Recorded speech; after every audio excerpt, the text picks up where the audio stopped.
So you were watching the Olympics, right? I've heard of them. Yeah. Yes, you heard. Okay. Did you watch basketball? Yes. Okay. You saw the final game. It's Curry and all the threes or whatever. Yeah. People have been making compilation videos of the announcer, the call. Because obviously he was hitting a bunch of threes, so we heard the one in France, we heard the French, we heard the one in Spanish, but then this is something it just didn't even really cross my mind. They played the UK announcers calling basketball, and it's a big free point stuff from her. Yeah, now I know how the British feel when they hear like MLS announcers or American announcers, in soccer or football. They get uncomfortable. They're like, oh, this is so weird. When I heard a British, made your skin crawl. Two British guys talking about basketball. It literally made me cringe. It made me so uncomfortable. So I apologize to all the British people who make those comments. I get it. Now I can finally empathize. I know exactly what you're going through. But yeah. I would like to make an appeal to all British producers that I will be the carpetbagger who will come in that direction, and I will broadcast basketball for you. I've heard of the game. Listen, I'm steeped in the game. Yeah. Have you heard of Rucker Park? I'm from New York. Have you seen One Tree Hill? Bro. I'm from the U.S. Okay, you come bring in all the New York facts, the New York just like culture. They need 3 to the dome, baby. Let's go. Who was it? Bogdanovich or something? Who was that? Well, Bogey did it, but also who? What? Who? No, Melo did it. Melo did it. But there was a Serbian doing the Melo celebration. It was Bogey who was doing it, but didn't not Jude Bellingham. Musiala was doing it at Euros too. Oh, okay. Musiala was doing it on his goals, and he was like, "It's a basketball player." You're like, bro, come on, it's New York Knicks legend, one playoff series win, Carmelo Anthony. Let's go, build the statue. Wild. But hello, everyone. Welcome to the Cooligans here. Right here on Yahoo Sports. I just recorded that too. So I'm glad you used it. That's actually your voice. Yeah. I've been working on that specific Yahoo. My man, those yodeling classes are paying off. Thank you. Excited about today's show because the bombshell news before we started recording is remarkable with U.S. men's national team and their finding of a coach finally, but. It's just surreal that today Alexis Guerreros is not here. He had scheduled he went to a wedding in Portugal. That sucks. And what's starting to happen is that whenever Alexis goes away. Literally the biggest. We have to get Alexis out of here more often, especially around like, hey, we need a coach time. Like, Alexis, go on 18 vacations. If there's any like vacant positions anywhere for any big jobs, Alexis, I heard Spirit's doing some good deals to Tucson recently. Why don't you take a quick trip? Okay, we need to fill this news cycle, bro. So joining me today is one of the co-hosts of Soccer Wise. Give it up for David Gass, everybody. David, what's up, brother? I am not Alexis. For those people who do the thing where they tune in, they're like, is that Alexis? Does he look a little paler today?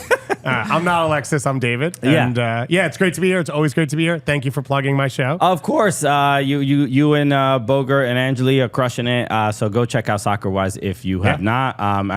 Just really for the soccer sickos. North America, if you love it, we are here for you. 4 days a week, 3 days live. On YouTube, Twitch, and now Twitter, which I'm still going to call it that. Sure. Because no one paid me not to. Of course. If you want to give me a couple billion, then I'll maybe change my tune. Yeah. If you are the type of person, when somebody says football and you go, it's called soccer, this is the show for you. We got you. We got you. Yeah, that actually should be our tagline. It is why soccer is in the title. Exactly. But yeah, we've got Tommy Scoops covering all things MLS. We've got Jordan covering all things NWSL. We drafted all 14 teams in the NWSL yesterday. Okay. Last night, getting ready for the return of the season to whichever of our teams finishes with the least points total. Or highest standings combined. Mm-hmm. gets the win. I don't know what you get for winning, but I like the idea that I could win something. Okay, that's So exciting. I'm stoked about it. Yeah. All right. I got a lot of money riding on Chicago, so let's go Red Stars. So we got a lot to go over today. Obviously, we're going to be talking about Mauricio Pochettino.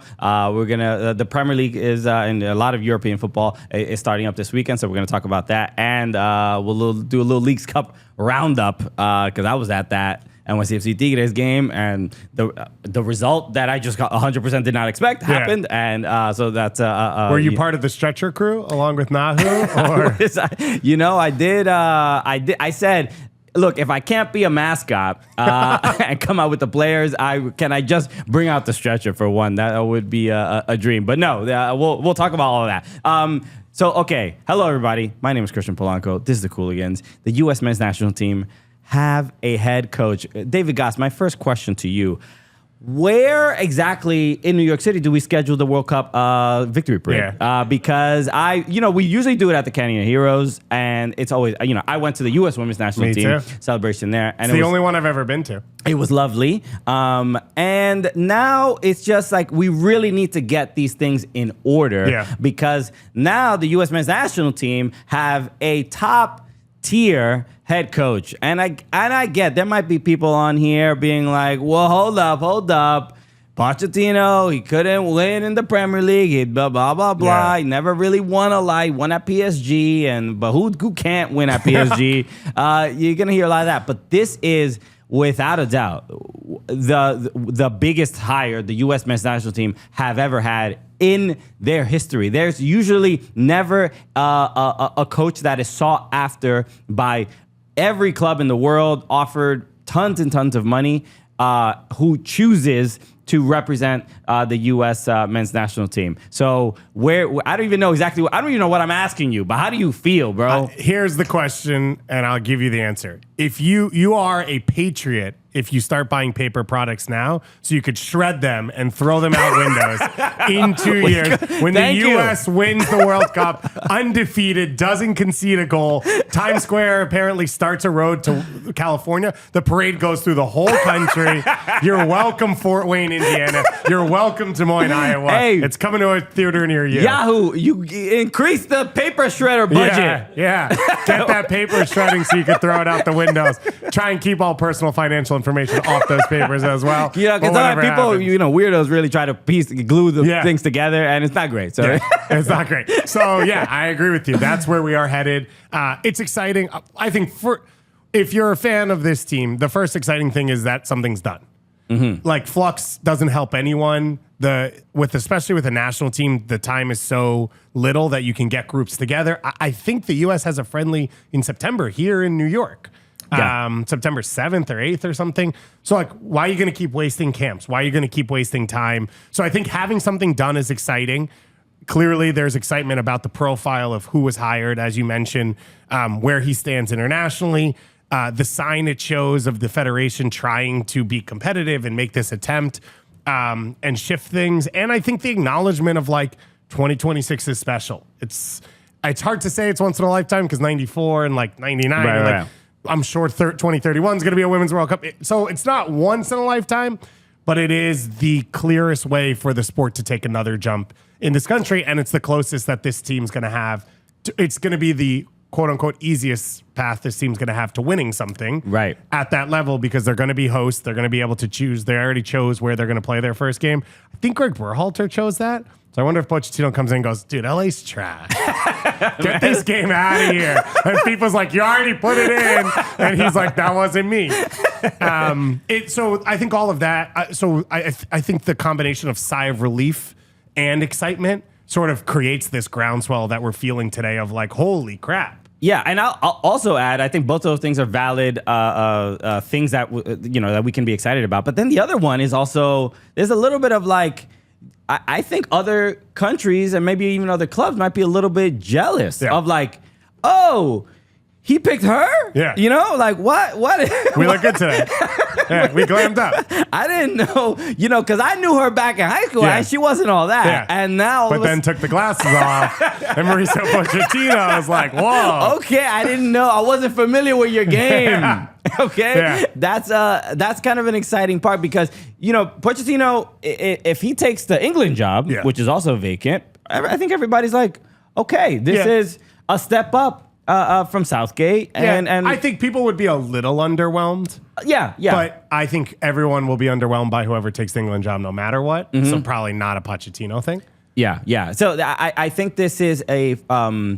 Just from the U.S.'s perspective, this is just the fact that, I don't know what Matt Crocker said. Yeah. I don't know exactly what. I know that they worked together in Southampton, so clearly there was a relationship. But this, for one to convince him to take the role, just even for Pochettino to see it as a potential place where he could take his career. This is one of the most landmark, I think, things to just help compete, not even just compete on the field, but just from even a business perspective. This feels like a stronger business move than it does a footballing move, sort of on the field. Because Pochettino, I think, watching him at Tottenham, watching him at Chelsea. Not watching PSG because Farmers League, whoever puts that on. But I did go. But 4 times a year in Champions League. I was at Messi's first game at Parc des Princes, Nice. and oh, look at this flex. so I was there. Well, Alexis, we did go. Leo just invited you guys? Imagine. No, we literally bought tickets to the game prior because we thought he might play in that one. Nice. And we were like, oh no, now we've lost $200. So it wasn't that fancy. But we did go, and Messi's debut for PSG. And what does Pochettino do? Subs him out after, I think, 65 minutes, 70 minutes.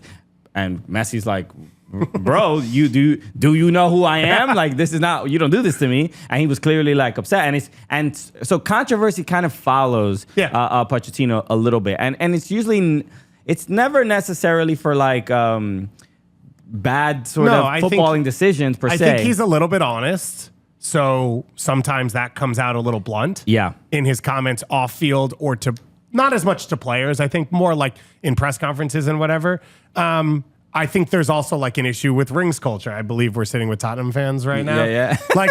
What Pochettino did was historic, but the expectation is you have to win everything. Yeah. But being competitive the way he was a massive step up for the club. He also did it with his hands tied behind his back. It wasn't oh yeah, Tottenham made a decision that they were going to spend $500 million in a window, and then Pochettino had to win with it. He continued to push players through who were academy players who had been sent out on loan that they brought back in. He did a lot of things to build that up, and then everyone shows up later and they're like, bro, you went to the Champions League final. Why didn't you win? It's say that 2 years before he went to the Champions League final. And then PSG the same, which is it's a no-win situation. You're stuck. If you don't win the Champions League, you failed. Exactly. And Chelsea's a mess. And so his resume is not flawless, and it is not perfect, and he doesn't seem to care about it, but he does make comments when people ask him things where he's pretty blunt. And so there is a little bit of edge to him, which I think is great. I think so too. I think there's not only the pedigree, but there's a little bit of, I don't even know if it's it's not messiness, but there's a confidence of I think that what you just mentioned, he sort of is able to he can make something out of nothing, but he can take a little bit of disorder. Yeah. And we're all right, especially with Chelsea last season, which just you with the media scrutiny of how poor the team is, the amount of money that they spend. And he's all right, this is where we are. This is what this team is. And just to navigate the media through it and from a business perspective, and I'm sure he has to deal with stuff with the front office and then working with the players. I'm excited about almost that part. I almost want him to be a bigger ambassador for the game, and the fact that he obviously speaks Spanish. He's gonna be on who is it? Telemundo, who does has the rights for U.S. soccer. He's gonna be on there a lot and really kind of representing what this national team it's I'll be honest. How we play on the field, I don't know how much better it's going to be. No, it's a national team. You don't control the roster. he is in a spot where he goes, we need more. Like, even at Tottenham, when he knew he wasn't going to get them, every press conference for every manager in Europe is, well, we need more players. Right. We're just 2 or 3 away. Yeah, you're always 2 or 3 away. That's what everyone says. That's not the case with the national team. So, yeah, the players aren't going to change tomorrow. But some of the effort, some of the ideas, some of, maybe fresh start is necessary. Some of that will change. But I think you're right, and the off-field stuff is super exciting. It's one of the things, I think I was on here right after Greg got fired. We talked about some of the names. And like Patrick Vieira got mentioned, Thierry Henry got mentioned. Those were exciting to me because I think those did what you said, which is like they would be ambassadors for the team, for the sport on their own. And they would be out there talking. And Pochettino is exactly the same. Yeah. You had the bilingual part, but for him, it's like he's a big name. He carries himself in a way that's different than what U.S. soccer has had. And U.S. soccer has had some black eyes over the last few years. He kind of comes in as himself, and now he can be that ambassador that isn't U.S. soccer going out and saying these things, right? It's Pochettino being sent to these events. It's Pochettino giving quotes. It's him talking, which will be slightly different. Also, remember, this is a guy who played for Bielsa. Yeah. So, he's not scared to make people uncomfortable. That is kind of in the DNA. This is a watered-down way to get Bielsa. I would have been stoked if we had Bielsa. I don't know that the country would have survived it in any way. So this is kind of a softer way to do that. But what Bielsa likes to do is they push people, they challenge people, they challenge ideas. And that's what I think you're going to see some of from Pochettino. And that's the hope, is some of that maybe can push this team a little bit further. Yeah, and we know that he he was at Chelsea for, was it even 12 months? I don't remember. One full season. So the fact that the check cleared yesterday. There's a little bit of a when you're hiring somebody for any job, and it's like, oh well, you've only spent 2 months at every position you've sort of been in. You're like, all right, well, is something is everything okay? Like, what's your deal? What's wrong? You seem to be the common denominator here. But I guess if it was almost any other club besides Chelsea, for sure, I would be a little bit more concerned. But it's Chelsea. Like whoever walks into that role is walking into just a house of chaos, and they don't really know exactly what's going on. If Emma Hayes is leaving after 12 years and all her success, I think for Pochettino on the men's side, it's like, bro, get out of here. I hope all the players were in the locker room and be like, don't come back. You're better without him. What's interesting for him, it's me trying to put me in his mindset of why. I think you look at it right now and it's really hard for him to do something new, because at Tottenham, if he had won, that would have been new. But then he goes to PSG and it's like, oh, well, are you the next Tuchel? Are you the next Pep? Are you the next Ancelotti? And all of those jobs, all those managers have done over the last few years. And so I wonder if for him taking this job is whoa, I could go, if I go to a semifinal with the U.S. at home, no one else can say they did that. Mourinho didn't do that. Pep didn't do that. Ancelotti didn't do that. Because where else did he, sitting right now, he could do the same, he could do the Chelsea thing again, which is go coach a good team. There's some expectations. And then if you do well, you'll be the next coach who did well there. Mm-hmm. And I guess this was a chance for him to sort of do different things. And we've seen him take time in between jobs, where he sort of waited and looked for the right thing. And I think he's kind of always been in this, he's a 1A when other guys are a 1. Mm-hmm. And how do you jump to the 1 level? And this is an outside the box way to do it. But if he succeeds, I mean, if they go to a final or a semi, whatever, at a home World Cup, he's rolling around. He's big man on the block. Yeah, he can get any job he wants and whatever. I think I look, Card asked this question about just as far international managers can't really have, they're not in day to day, as far as training and being able to help develop players.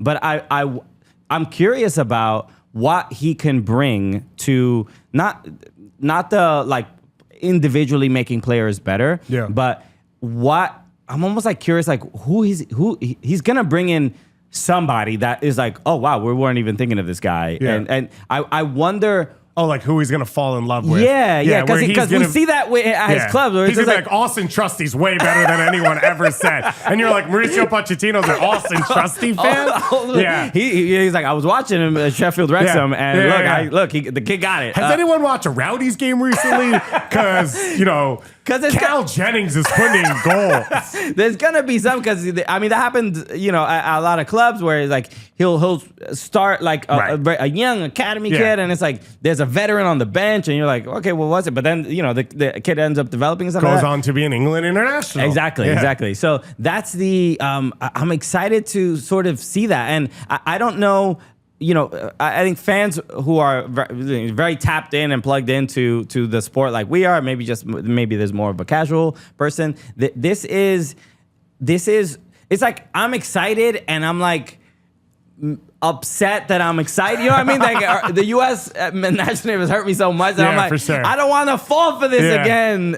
So I'm trying my best to try to allow myself to have that vulnerability to be like, this is an exciting hire, and I'm trying to find all the positives. I'm curious to see like the comments from other players, right? Like Tyler Adams has been making news for making a lot of comments about we need a coach that's more ruthless. And some people took it as like, all right, is you want a coach that's more ruthless, but you also all the players and we did an event with Tim Weah a couple of weeks ago, and everybody spoke highly of Greg. Yeah. The players asked for him. Exactly. Yeah. They wanted him back and stuff like that. So it's like now that the comment is about we need somebody more ruthless. It's like, well, then why were you praising him so much or whatever? You also love the we need someone more ruthless, and it's like, but keep me in the team no matter what. Yeah. And obviously Tyler, when healthy, would be in. Greg has pushed him in at times, which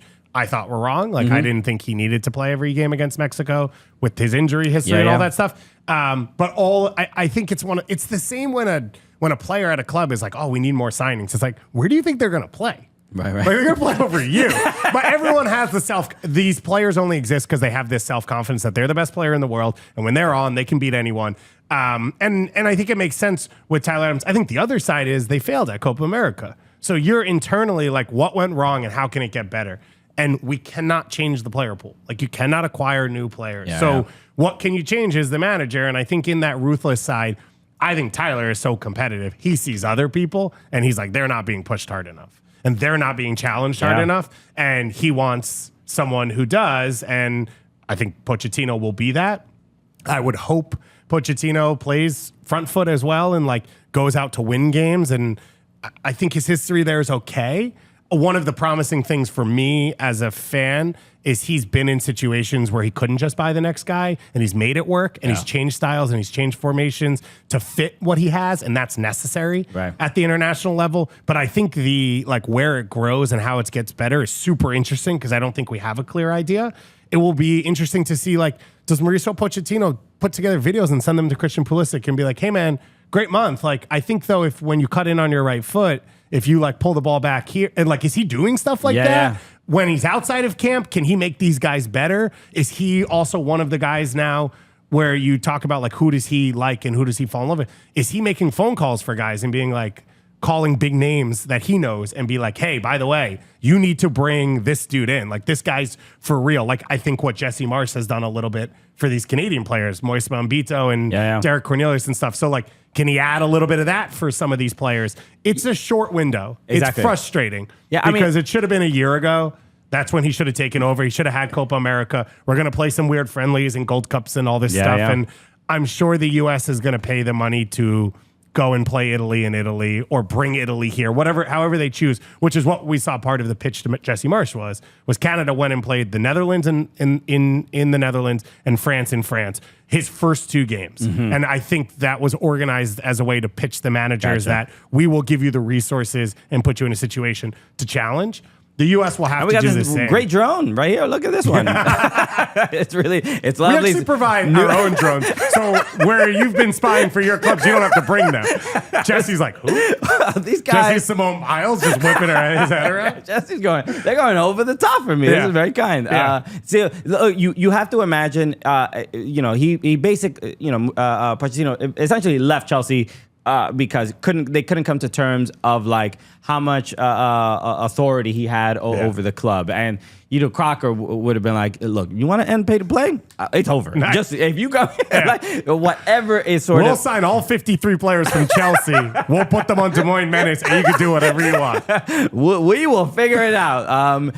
I would imagine that this could be a coach that tries to, and it's a difficult ordeal of like maybe trying to change the culture of the sport from even from the grassroots level. Like if Pochettino made a comment at some U.S. soccer forum about about pay to play or whatever, just like how different things are in Argentina or how they are in Europe. I'm like, okay, that maybe this is like a way to at least have the conversation, like move the conversation forward and move the culture forward of this sport, like bring it into a newer era of people being conscious of this stuff. So, but I would say if you took his job profile and what matters and you went down the list, succeeding at the 2026 World Cup is first. 100%. That's the most good he can do. And I think, unfortunately, with the way the timing's set up, he probably doesn't have time to do that stuff because he's got 2 years on the run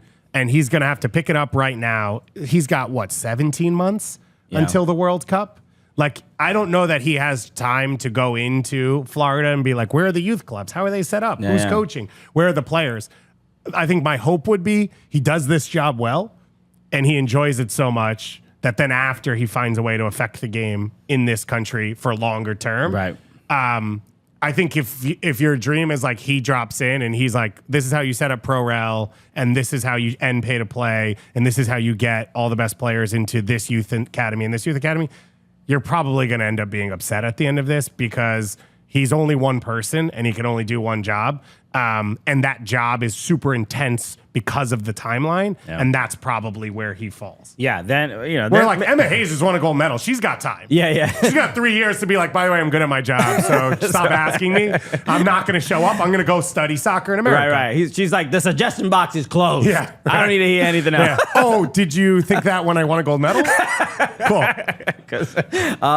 Look, the one thing maybe my one concern with the men's national team right now is like the players having seemingly no club. I don't know what Gio Reyna has been playing in preseason for Dortmund. I don't know if he's actually going to get minutes. Weston McKennie doesn't seem to be not part of the project at Juve. Pochettino, just like get on the phone. Call Pep. Be like, yo, bro, this kid Weston McKennie, he could play center back. He could play center back, bro. What are you crazy? What are you gonna sign a 6th center back? Sign this guy. Do me a favor, because in 2 years I got a big game coming up. Hey, you want tickets? Because I got you, dog. That's what I don't know how realistic that is, but in general, I'm a little bit concerned of where our players are going to be playing and how many minutes they're getting and stuff like that. That's like a bit of a concern for me. But again, and we can wrap up this news right here. This is just a huge high. I can't sort of express that enough because more than anything, it's not like a thing of like, it's like a brilliant footballing mind that when we're bringing this tinkerer or whatever, it's not that. It's more what he sort of means in the market of just even looking for coaches. Mm-hmm. And again, Pochettino can effectively kind of go to any club he wants. Yeah. And obviously the Arsenal, City, Man City, like there's like maybe 6 or 7 clubs that are probably not realistic, Barcelona, Real Madrid, stuff like that. And even those might still be possibilities. But the fact that there is a coach that has these kinds of options and chose us it's just like not a thing we've ever really experienced. And, more than anything, I hope it goes well. I hope, I know the players will respect him. You just look at the resume, and I'm sure a lot of the players have played against his teams and all this other stuff. But the potential for it to just be a huge change for what this means for American soccer and what it means for what other countries think about American soccer. The perception is huge. That is tremendous. So we'll see. I'm hoping, if the one news I saw from Jeffrey Carlisle of ESPN had mentioned that He can't officially sign a contract until he has settled, I guess, the debts with Chelsea. Chelsea apparently owe him some money. Oh, no, I don't have a new job. I get 26 paychecks this year, and I'm on 25. So, Chelsea, you got my bank account. He's like weirdly... Also, I do think reports of Tim Howard still flying around looking for Jurgen Klopp are out there, so maybe Klopp still comes through. Man, I wish that happened. You know what I mean? Like, I don't... Oh, woe is me. I'll fly to Mallorca and go to a resort town and convince a rich guy to come work here. Like, you know what? I raise my hand. I volunteer as tribute as well. My goodness, just over mojitos. You know what I mean? We can have a really good business meeting. Yeah. It was crazy. He paid for everything. I got tapas. Yeah. It is exciting. Pochettino was the best option, and they got that over the line. Which who would have thought that would happen? That's right. Yeah. We're a like. They hired Matt Crocker, and we sort of felt like, oh, this guy is going to bring us to that next level. Yeah. And he's like, hey, how about we bring the same guy back, right? Have you guys heard of Greg Berhalter? Like, Matt. Sorry, wait, no, this one has an accent mark over one of the G's. Yeah, we're going to bring Greg. So it's different, bro. And so from that, and I do think the public pressure of from fans after Copa America and crashing out is I think that's what forced this of like, all right, we just have to go with like, go for the moon, try to get the biggest manager that we can, and change the perception, even domestically and internationally. And like you said, they got it done. And it's just, again, it's like I can't wait to this first friendly. I hope he's already managing by then, because I did hear that I was probably going to be an assistant for these friendlies. But if he's there, and let's just get it going with the hype, bro. Let's be, we do the meme of like, what is it? Like, what the is a kilometer? Like, let's go, bro. Also, I love this energy. And then it's like Mauricio Pochettino comes in and we're like, yes, well, we'd like to play football. And it's like, he's not Klopp. I want it from but we're all excited. But from now till till the ball actually gets kicked on the field, I want to be delusional, bro. And that's what. Can we take a moment to respect a true American patriot in Todd Bowley, who has ruined Chelsea to allow us to hire both their managers? Like, can we just salute there? I love it. Okay. There's something to it's a psyop, as they say. You know what I mean? Make Connor Gallagher so miserable that he's American now. That's the next one. Out there, he's like, I can't go to Madrid. I'm gonna get an American passport. All right. Let's talk about in the next segment. We'll talk about Premier League and a bunch of that drama also with Connor Gallagher as well. But boy, U.S. men's national team. Let's go. We're back, baby. Okay, Man, now dude, that the sound effects are on point. See, now the eagle has landed. Okay, the ball of the eagle. And let's talk. Is that me? That feels like a straight shot attack. Imagine I just invited you on here. Look, bro, I got a lot of ball jokes. Hey, I'd love to make fun of you on Thursday. What time are you free? Okay, it's just it's like I have like a little urge, a little craving to make fun of you. So I'm just glad you made it. Appreciate that. When do I get to go to Portugal for the wedding so that I don't have to sit here through this? But let's talk about the Premier League returns. A lot of European leagues are returning this weekend. Every time the European leagues return, and it's August, right? We're recording this August 15th. Yeah. There's a little bit of like, give these guys a break. Yeah, I mean, it feels like it's way too soon. But this weekend, I guarantee I'll wake up on Saturday morning and be like, I'm not going to watch preseason because it's like just a week too early. But there is that glorious moment of like the weather in England looks good. And you're like, wow, the Premier League's the best. And everyone's hopeful. And it's like that first weekend is the best part. And then it's like, oh, they're going to play in rain for the next 6 months.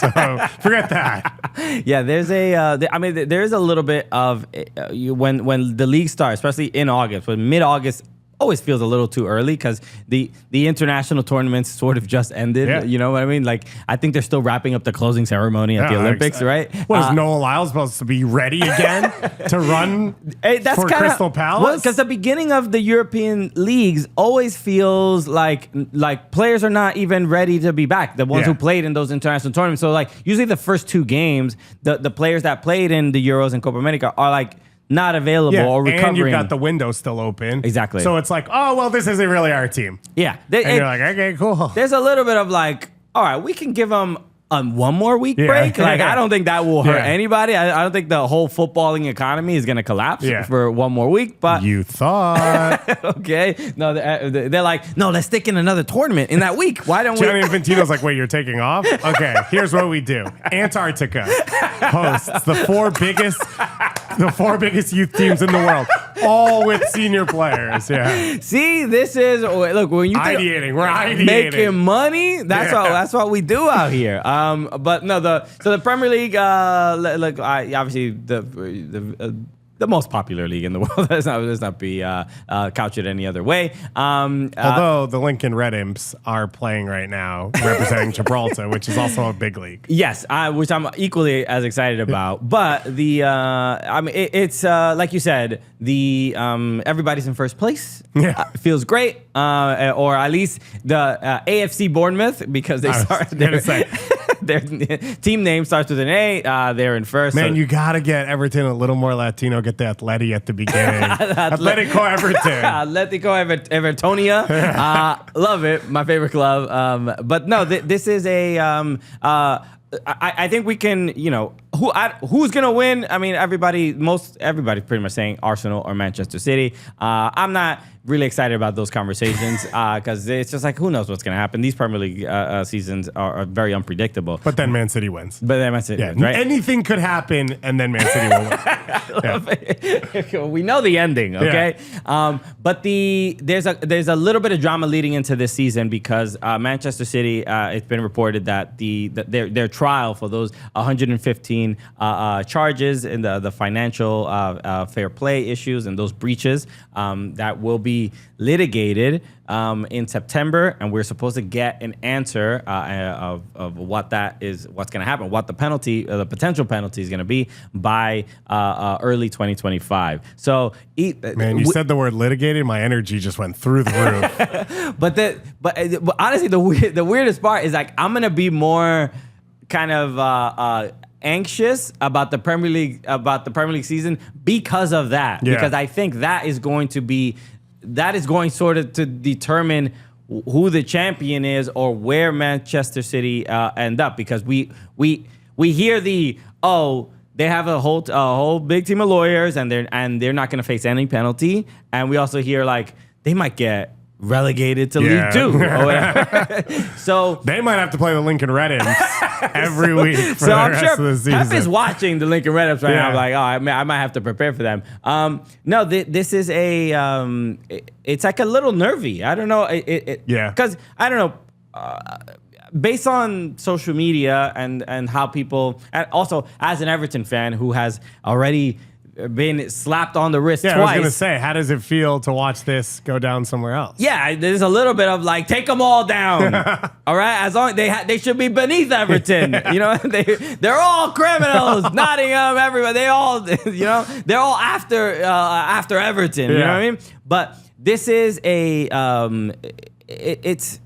it's generally something where Manchester City, whether you think that they've done anything or not or whatever, they're a massive club. They're incredibly popular. We even seen even from I pay attention to some of these social media analytics, but Manchester City is like one of the most searched clubs. They have some of the most views and engagement on like their content. Like they've done the work to grow the brand of that club. And if they do face severe penalties, like getting taken out of the Premier League, for example, this is like.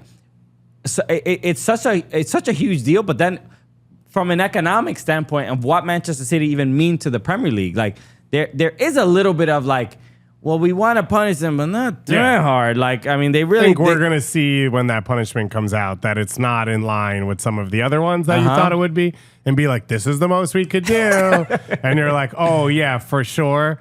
No, I think that's totally makes sense. Now, I would say, from my experience watching fan bases from the outside, this actually galvanizes fans where they're like, oh, you all thought? Like, no, I'm a bigger fan now. And like, this is our culture. And it's like, well, okay, it's financial fair play. Something. Come on, you guys, no one's attacking you. You guys it's like, it's a weird, like back when the Republicans were like Tea Party Republicans. And it's like, all right, y'all are into this now? Like, you're like, everyone's coming for us. You're like, well, you guys are in the top 1%. Balance your QuickBooks? Right. Like, being crazy. And I think that's probably where a lot of this ends, because I don't think anyone who's a fan of this team is going to stop being a fan of this team. I don't think they're going to stop caring less. The other part of the thing with this is this team does not operate because of financial setup of, oh, they need to make money to spend money. So this won't affect them either. Like whenever this is over, they'll just pick up where they left off. Where for other teams, and I'm sure Everton is going to feel some of this depending on how ownership changes, of like, for other teams, these things do hurt them. And they take steps back and they fall into lower divisions. But like but I mean, when Everton dealt with them, like they took 10 points, right? Initially, and I mean, even if they took 2 points, I'm like, bro, no, why would you think? We do know who we are. We can't. We're not gonna win anything. I don't know if we'll ever win again. You know? Right. So it's look, I think that's the. Given that we don't have a single entity, the Premier League is not a single entity, and there isn't any sort of protection when it comes to just knowing that your business will be safe and continuing to make money. Like that it's such a tremendous risk. I mean, and it's we all want like pro-rel in like MLS and all this other stuff, like. But these are the realities of it as well. I don't know if you saw in like WSL, the Women's Super League in England, is they're going to like I don't know if it's not a single entity, but they're doing like a sort of a more collective approach of like trying to support all the teams, where basically I think it's similar.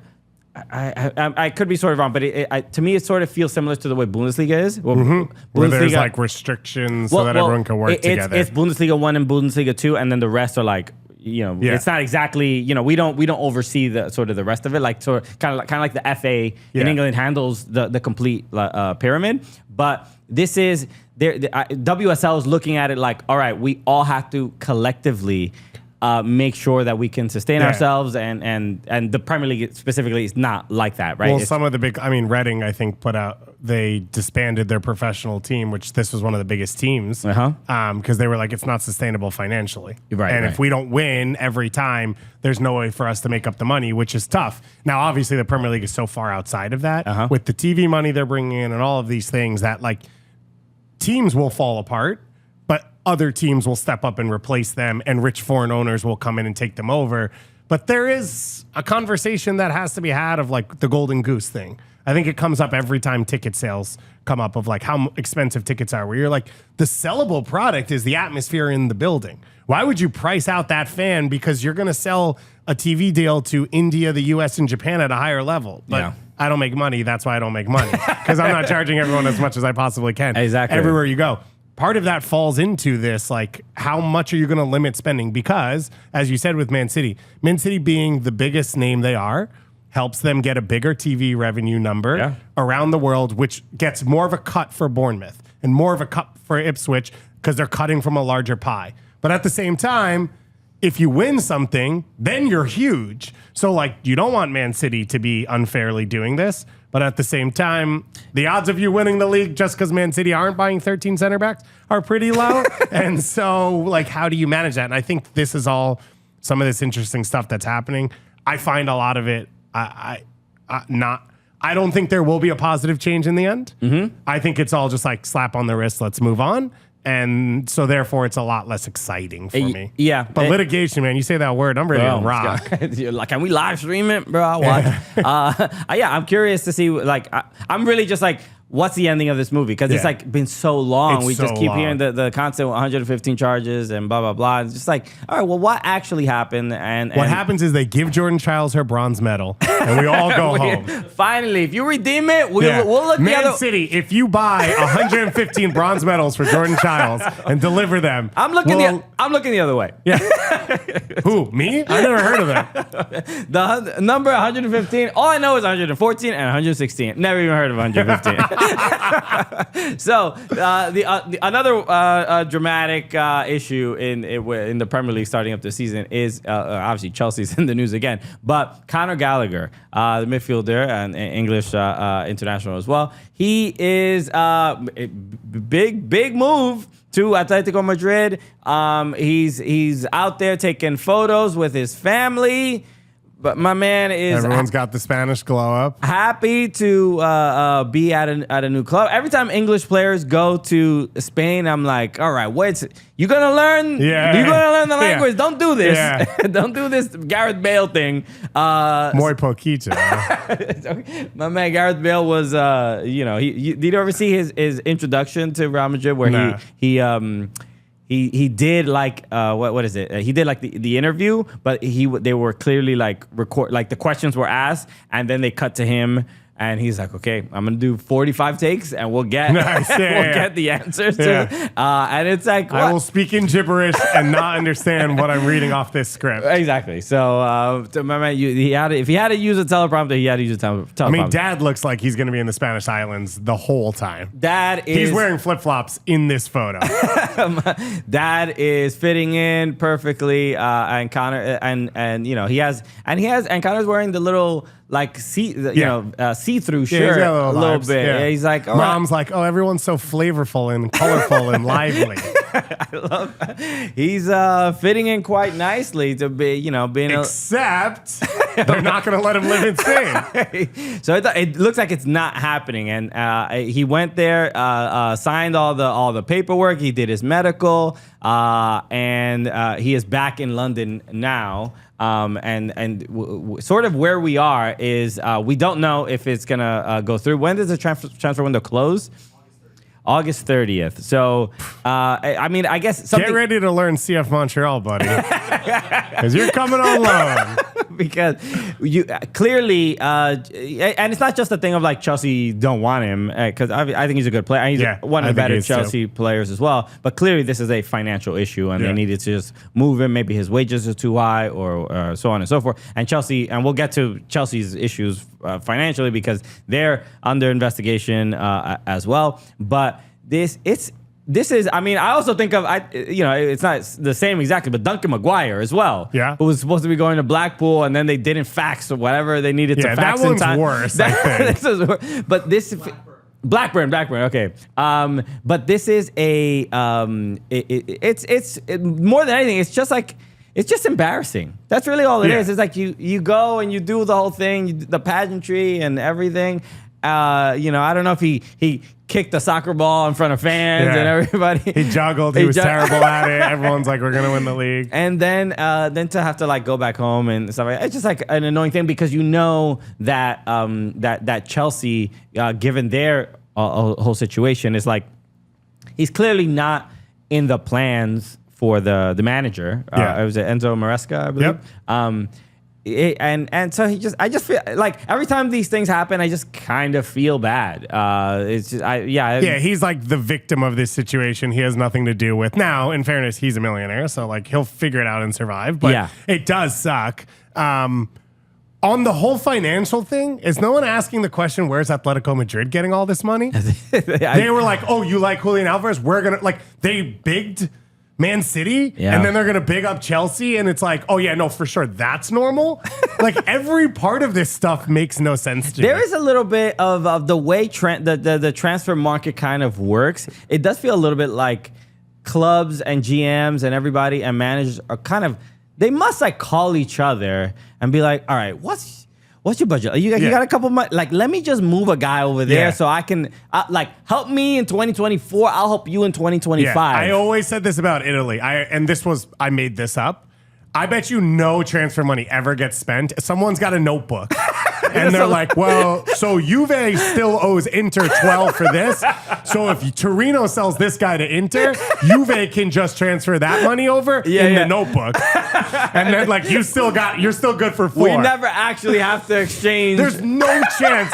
There's no chance anyone has a bank account with money. It's all fake numbers. And that's how this stuff feels, They're like, too. yo, Juve, give me your Cash App. I'll swear I'll get it to you maybe at some point. So Atleti signed Sorloth already. Right.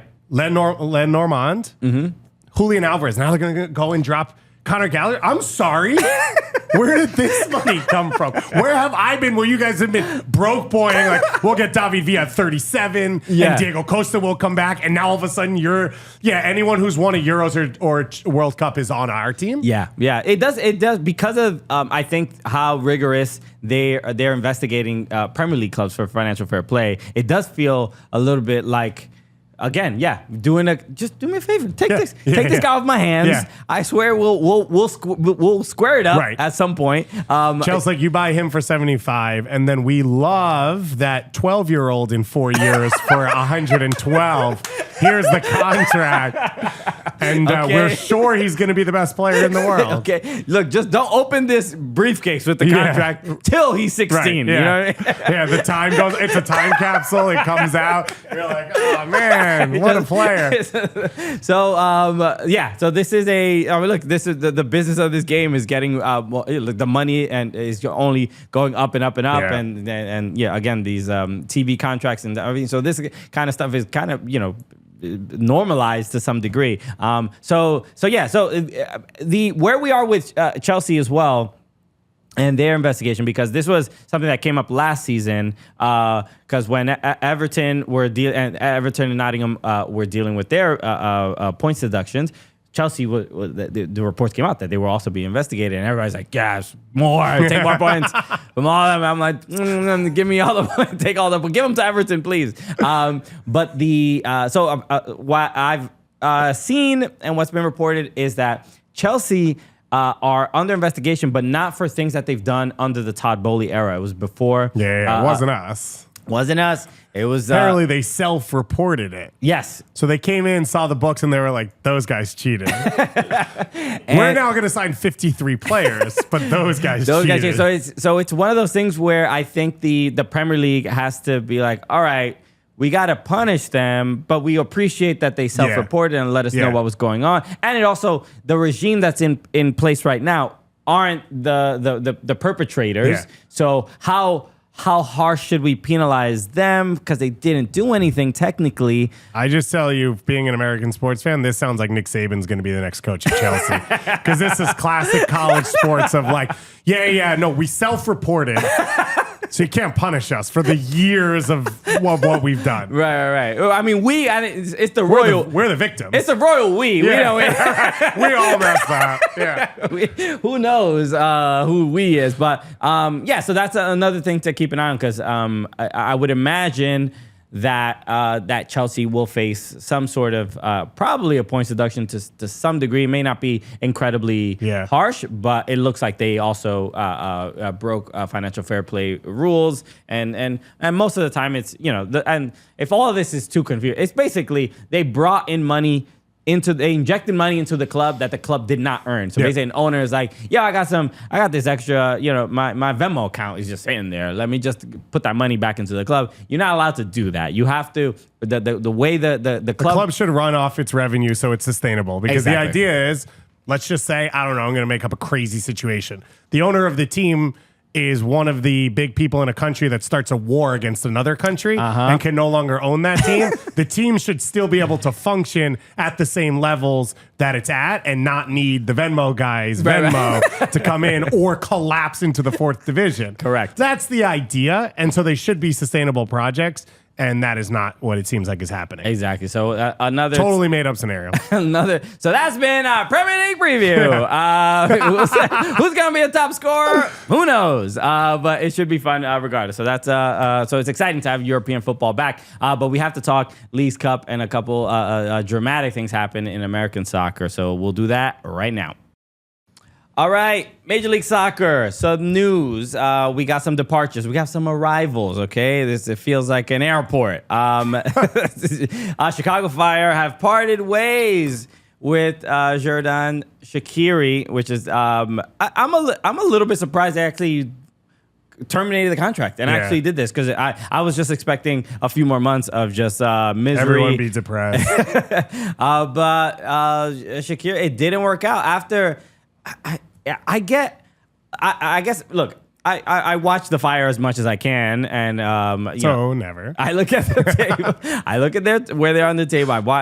For years, it's just been like, I have a lot of Chicago Fire friends, and it's just like so disappointing how they just haven't been able to like really just adapt to Major League Soccer, and and Major League Soccer has changed a lot in the last decade. And they have not been able to adapt. But they have a great like social media team and graphics team, and like even the graphic of the thank you going away. You're like, whoa, Shaqiri looks like a good player. Maybe you should sign this guy. Look at how athletic he looks. He looks mean. They should change the caption to be "Welcome back, Shaq." They should have run this with the goal from the Euros where he hits it the first time. And been like, thank you, Shaqiri. This is it's getting so they from a marketing sort of standpoint, they messed up with the logo that they had, and everybody was upset. But then they got this new one, and people seem to be happy about it. And so that part of it's exciting. When they did the announcement video for Shaqiri, or him on the phone, and they were all big about all that. Bro, then he's drinking Malort in a bar. Yeah, bro. Yeah. I'm like, That's where it went wrong. He drank one shot of Malort, and he's like, couldn't run again. It zapped his powers, bro. You've had Malort, right? Yeah. It's a nightmare. I'm like in the weird hipster age where I'm like, I kind of mess around with all these things that are disgusting. I'm like, oh, you put that nasty drink with seltzer, so it's a larger nasty drink. Let me get 2 of those. So I'm like not mad about Malort right now. Okay, I've actually haven't mixed it with anything. I've just straight up shots, and I think that's the best. Wow. Case. Okay. Yeah. No, I'm saying if you make it more volume, it doesn't get better. Okay, so it's not great with lemonade, you say?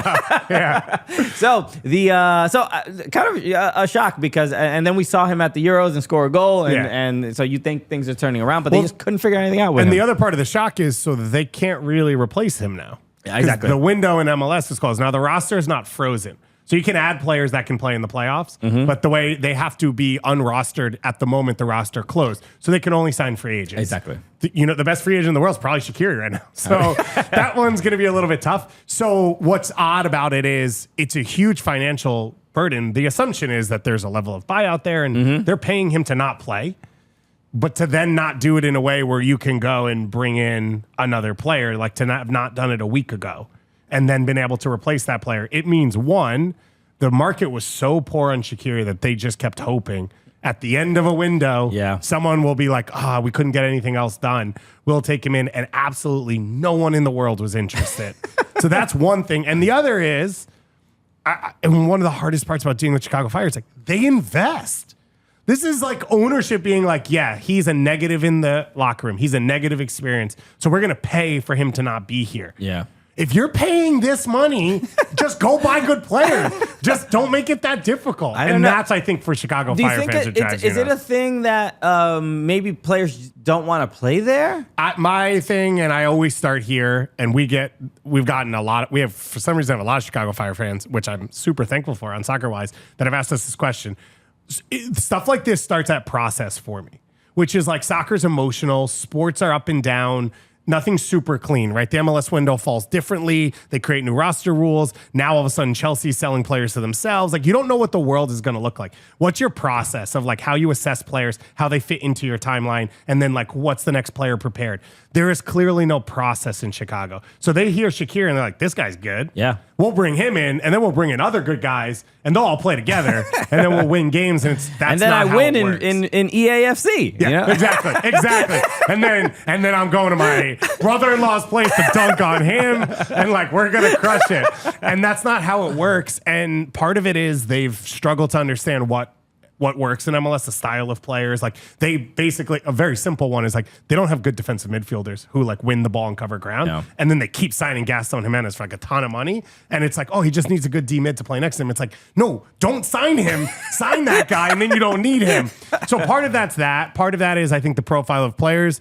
Clearly there was a miscommunication with Shaqiri where you're like, there's some teams have figured out the like, are you going to be committed to this? Yeah. Here's what this looks like. Like, are you going to be stoked to drive to the suburbs of Chicago every day and like train with a bunch of kids you've never heard of and make them better and be a leader? And then that process didn't work with him, and it hasn't worked with their other guys like Jairo Torres they've signed and whatever as well. All of that is broken. And I think at some point you just have to say, we need someone else to bring in their process. And your hope would be that they bring in someone who's kind of done it before. And that's where the Greg Berhalter name comes up. Yeah, okay. We shall see. The Fire Heights. Who he's George Heights is leaving to go sporting back. director, GM. What's his role? I use CSO as a catch-all, so Got it. Chief Soccer Officer. Got it. Yeah, and whatever he wants to call himself. So yeah, they got a lot to figure out. And then the official announcement of Marco Reus just happened a little bit earlier today. So he will be joining LA Galaxy. So that's exciting. This is like, all right, this is like a fun move. I He mentioned this. will also be playing guitar for Red Hot Chili Peppers at the 2028 Olympics. This is a lovely graphic. My man is, connecting right, with us. So the eye contact is great. He said, after I left Dortmund, Galaxy was the only place I wanted to go. It's been like 2 months. Yeah. You know what I mean? He didn't show up the next day. Only place feels like an exaggeration. You were getting texts from a couple other people. Yeah, and you were responding, and you were like, oh, this is the only place I will go for this amount of money. Right. But this is exciting. The Galaxy are a broken team now of like, they're going to be the highest scoring team in the league, and they're going to give up the most goals. Marco Reus is going to be playing center back half this year. Like, this is going to be wild. Their attack is loaded. Obviously, they have depth now that they can move him around. I don't know exactly where he'll play, but the Gabriel Peck is a stud. He's incredible. Payne still has hit perfectly. Ricky Puig was already one of the best in the league. Diego Fagundes, not a bad piece as well. Joveljic has been hurt, and that's where it's like he'll start on the wing when Payne still's up top. If not, it'll move around. I don't know that he's a starter every game, which feels like a ridiculous thing to say, but it'll be fun to watch. Yeah. This is a... I mentioned this the other day, but like Fabian Renkel, a journalist, and he had a tweet that kind of made a splash about how Leagues Cup has been a bit more entertaining in the West Coast because the more Liga MX fans in those cities and stuff like that. But LA Galaxy have been one of those teams that are they're knocked out of Leagues Cup now, but they been really, really fun to watch. I mean, their Leagues Cup matches have been great. So I'm excited about this addition. I'm curious. It's nice for the Galaxy to be signing a player to a team that's doing like pretty well. Look, the vibe seems to be pretty good for the Galaxy because they haven't been for the previous few years. They are not signing him to save them. Exactly. Which has not been the case the last few years when big foreign name wants to retire in LA. So I'm excited about that. So Leagues Cup. Just a quick little most important competition in the world. Exactly, we all know it. Would you cry, or would your whole family cry if NYCFC won? Would you demand that your wife and child cry if NYCFC won? I mean, like you get those water droplets. Like we need it. We need it for the photos. Hold your eyes open as long as possible.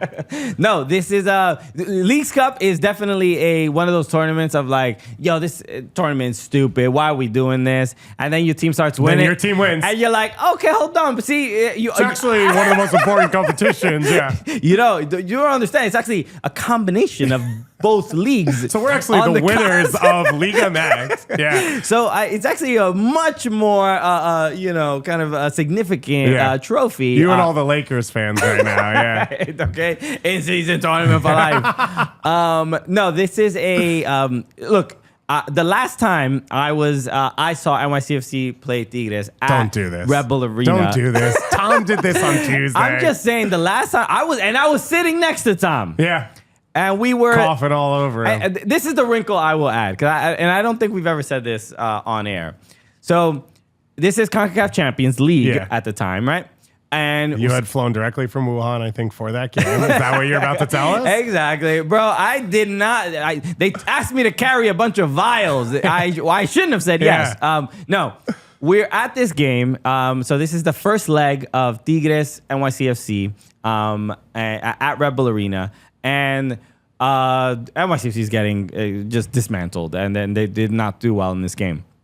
But one of the wrinkles to this story was that we went to the CONCACAF Champions League game in Costa Rica. So NYCFC played San Jose. Played in San Jose. It's San Jose. Because remember, some fans flew to California. Exactly. Yeah. Did they play Alajuelense or something like that? It was in Alajuelense Stadium, but it was the team. I forgot the name of the team. Yeah. But they because it was you guys crushed them. Well, Disrespect. No, it was like it wasn't their stadium, but it was like a much more the other stadium was like much more remote. So they played in like in their city.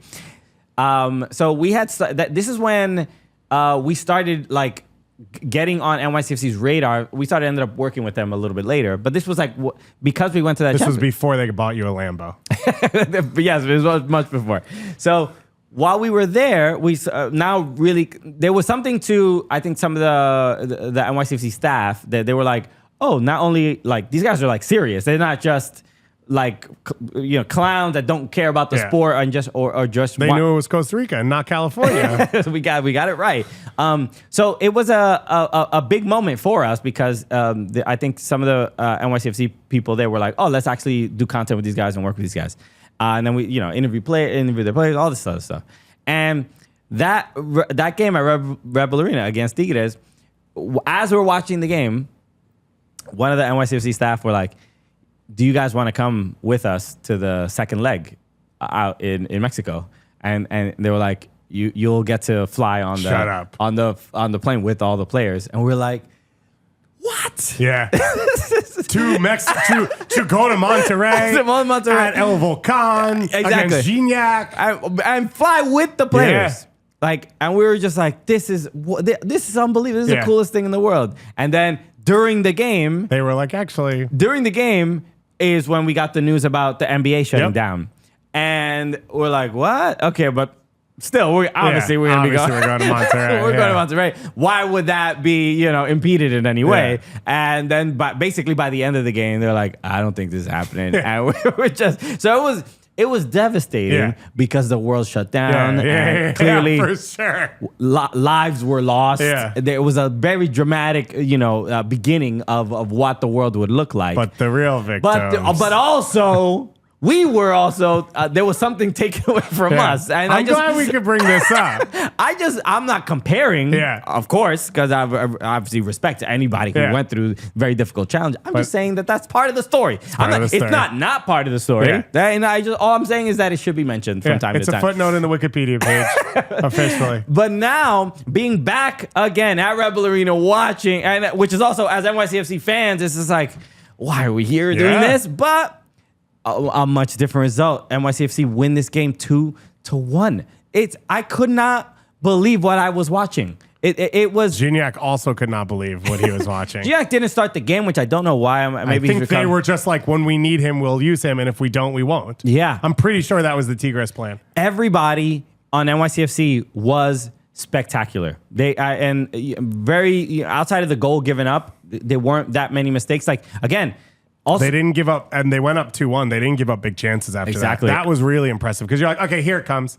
I thought the move to starting at left back has been Christian McFarlane, an NYCFC homegrown who is, I believe, going to Manchester City at some point. It seems to be already agreed. But how old is he? 18? He's 17. He signed at 16. He is, and it's I always, I obviously pay attention to NYCFC a lot more, especially when they sign their homegrown players. And if you look at homegrown pictures of the signings, it's always a lanky kid that just has no body mass, and it's something like, all right, he's a professional. He just gives us a little boy, and then I don't know what these trainers do. I don't know what the physio program programming? Because everybody's like, let's hit the gym, bro. Beef up. Because they get this same thing happened with James Sands. Same thing happened Justin Hack. Tavon Gray. They all units all of a sudden. But Christian McFarland starting in this game, a 17-year-old against Tigres in a big game and putting a ton of responsibility. They have Kevin O'Toole there that normally plays at the left back spot. And I thought he did great. Everybody, the midfield was great. I thought Keaton Parks was spectacular. And there is, especially when you see Keaton Parks is what, 6'4"? He's not that tall, but he looks super tall because he's lanky and he plays in an area where everyone else, like Santi Rodriguez and Maxi Reales, are like 2 feet tall. He's 6. Okay, he's listed at 6'3", which I've stood next to Keaton Parks. And I'm like, it feels like it's more, but there's also having a 6'3" midfielder play against a Mexican team, which some of the Mexican guys might be a little bit shorter. They have unbelievable technical ability, great players. But when you see this 6'3" giant effectively moving like a smooth. a 5'8" Mexican midfielder, it's just like, bro, he was on his game in this match. So the goal was a little bit controversial because it came off of a foul. NYCFC fouled a player, a Tigres player, and they went to take the free kick quickly. Maxi Morales kind of gives the guy a bump as he's about Game's won right here. As he's about 1 foot. As he's about to get play started again, kicks it right to Santi, and it obviously leads right to the goal. And it crossed my mind. I'm like, could VAR interfere here? Not and I don't off the think replay. I don't think they Once can. that ball was kicked to go into play, that's what restarted play. Yeah. So which is why the whole did it go out on a corner or was it a foul on a free kick? You can never go back and search for a goal. Yeah. Because the restart moment. So I don't think you could unless maybe I'm like going into unless it occurred during the contact of the ball maybe, and then it becomes a second foul that you could call at the start of the attacking phase. Sure. But I don't think at that point it seemed to be at the exact same time. I promise you the Tigres players were pissed. Yeah, they were. Nahu was everywhere. Gignac chased the ref for like 4 hours later on in the game. If people are not aware, that Nahuel Guzman is the goalkeeper who was at last year's Leagues Cup that was doing the magic He's tricks. always doing something. Yeah. He's suspended right now in Liga MX because he was in the box for a game and he tried to use a laser pointer into the eyes of an opposing player. He did use it. He didn't try. He was successful. He was which is just surreal to see. Whenever you see a laser pointer, it's always like ridiculous. But when it's the opposing team's goalkeeper who is out of that game and sitting in a like owner's box, and, which is, I mean, I understand. He's hilarious. Yeah, he's so funny. Great bit. Have somebody else do it. No, not you, bro. You know, he's also one of the guys who checked it by looking at it. He's like, I wonder if this thing's working, and like clicked it on his own eye, and he's like, oh, why? I can't see. And then he also Tavon Gray, who I don't know if he's has a serious injury, but he did. He like a weird back thing. He took a bump in the like in his back, and he fell to the ground. He was on the ground for quite a while. And after the game, he was on the ground for quite a bit as well. But during that moment during the game, they brought out the stretcher, and Guzman is running with the medical team holding the stretcher. To be clear, Nahu Guzman is a goalkeeper. Tavon Gray is a defender. So Nahu ran across the field from his side to be like, hey, do you need help? Purely being a troll to be like, bro, get off the ground. Let's do this. It was insane. And then after the game, there was like a huge fight between the two teams. And Nahu kept having to rip his way through everyone to be like, I have to hug them and say good job. And it's like, for sure, man. That's exactly what you were trying to do. Yeah, just kind of silly. There was a moment as well where he was juggling in his own box after like getting a ball that got to him. But whenever a goalkeeper is juggling during the game, it's just like, all right, you are trying to like, be a little bit of a troll. So obviously, Leagues Cup's most important competition in the world right now. Mm-hmm. If NYC goes to Columbus and loses, where does it then stand in the echelon of trophies on the planet? Look, if NYCFC lose, I'll just be like, this is why the U.S. Open Cup is the most important trophy, and we really need to. we need to make sure that we treat this tournament, that tournament with respect. NWSL Commissioner's Cup is the only competition that matters, and NYCFC has to get involved next year. So, they play Columbus next. I mean, there were a couple other. It was a wild night of games. It was the best night Seattle so far. game. Who they played? They smoked Pumas. They smoked Pumas, but then the foul that Jordan Morris took towards at the end of the game when he was going for essentially the fifth goal. Yeah. It was a Spicy. was it the no, yeah, it was.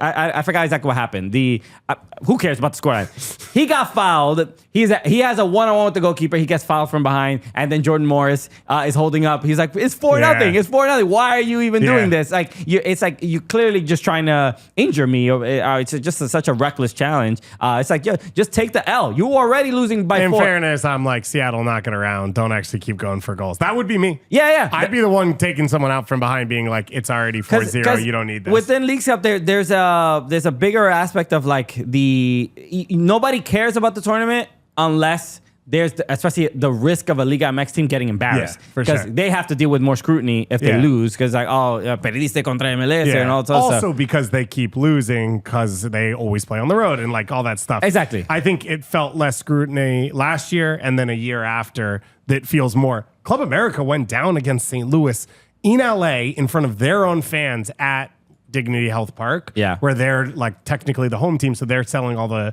seats. They went down 2-1 in the second half to St. Louis, and it was like, whoa, right? What is going on? Then they got a penalty that got overturned, and I don't think it should have been overturned. And you could feel the like, everyone being like, no, this isn't fun anymore. This was cool when like we killed everyone, but this isn't cool. And like that was a wild game as well. Yeah. This is a look, and Colorado beating Toluca as well. They scored twice in stoppage time. The first one got taken off, and then they scored like 2 minutes later. There's, I think it's a little too. Early's not the word. It's like it's maybe too much to be like. That's it, MLS. We're about, but it doesn't mean you can't take a full. You can't make an assumption about everything based off 2 years. The one thing I will say is like I'm appreciating the level of confidence that the MLS teams have now more than what because. I mean, you never played against Mexican teams unless you were in like Champions Cup, and then you were a contender, and then we've already experienced enough of MLS teams going to the stadiums in Mexico and dealing with just the intimidation there. So and the runs. But you're seeing there's a little. It's kind of nice. So it doesn't feel super genuine that we don't have games in Mexico. Yeah, no, that's really the main thing. It's not fair competition. It is not, and therefore you can't walk away from it saying like, oh, this league's better than this league, or all these teams are better than this team. And that's one of the things I think frustrating as like an outsider and a fan watching it, being like, it doesn't actually really solve anything. It sometimes gives you entertaining games, and there's soccer, but like that's the most you're getting from it. Yeah. You are not getting this is where these two leagues stand up and this is why, and like explainers on all that stuff. So it's bizarre. We still have on the table Colorado Rapids Mazatlan final. Okay. Which is the dream final, obviously, for all neutrals. I mean, we're all hoping for it. All of us are hashtag Mazatlan for Colorado. But no, they said, obviously, so NYCFC get into, we're now in the quarterfinal. Yes. And if you the finalists go to CONCACAF Champions Cup. I was about to say, you're going to make me remember CONCACAF and then Champions Cup the third place team goes as well. Yeah. So now it's just like, all right, like even Nick Cushing had Huicho, Luis Barraza, as the goalkeeper. And he said in that first game against Querétaro, he's like, he's going to be the goalkeeper for this tournament. Yeah. And then they get smashed against Cincinnati. Yeah. And it's like, he's like, all right, okay, no, we're done with that. We literally, all the post-game comments, he's like, Barraza was like, Nick told me I'm going to be the goalkeeper. And it's just like, no, not anymore. Yeah. Matt Freese, you on vacation? Nah, we're going to need you. I brought him Matt Freese in, and he made a couple big saves. Yeah, he was big against Tigres as well. But yeah, now we're getting to the point where like, all right, now there's really something. We're so close to that potential prize that everybody's going to like really, really try to win this thing. So I said this on last episode. I'm like, if you hate Leagues Cup, you hate Leagues Cup or whatever. But now it's like, I'm gonna watch my team. I'm gonna try to enjoy these games a little bit. All right, let's wrap up there. Everybody, thank you again, David Gass. Thank you so much for joining us. Thank you for having me. As always, make sure you follow SoccerWise HQ on all Twitter, Instagram. Subscribe to us on YouTube as well. You can watch the show live. We are talking MLS national teams, NWSL, all of that all week, all the time. Trying to give you as much content as possible. Shout out to Alexis Get a Bafana for me while you are in Portugal. Okay, it's a good sandwich. You're a big Portugal fan. I like Portugal. Yeah. I gotta go. I've not been. Why don't we get the next show? Why don't we do the? Why does Alexis come to New York and we'll go host in Portugal? That's the move. All right. So SoccerWise HQ. Make sure you follow us as well on all socials at Soccer Cooligans. I gotta. Our name is still. Now you gotta plug yourself. Yeah, where is that? Soccer Cooligans. Yeah. I never noticed that. Yeah. That's. I didn't realize it wasn't just at the Cooligans. Yeah. We actually the Cooligans was like some band or something like that, and we couldn't get the social on every. Do you want to know how bad mine is? How bad is yours? Mine is a sports store in Sale, Manchester, England, who called themselves SoccerWise. Wow. I thought we call it soccer. I want my name. I shouldn't be competing with you of all people. What are you guys, broken? And I went on, I'm obviously on their socials all the time. They teach lacrosse as well. What is happening? You should be teaching hurling. Yeah. We need to divide the countries again. Everyone needs to go back to their corners. I can't handle this. Okay. So yes, make sure you follow at Soccer Cooligans. Also join the Patreon, patreon.com/SoccerCooligans as well. And that's it. We'll be back on Monday. Going to be joined by Christine Cupo of Attacking Third and CBS. So another exciting episode coming up. But Premier League starting. It's going. NYCFC might just win the League's Cup. The U.S. men's national team will win the World Cup. So look, everybody, clip it. That's yeah. It's gonna come true. All right, everybody. We'll see you on Monday. Peace.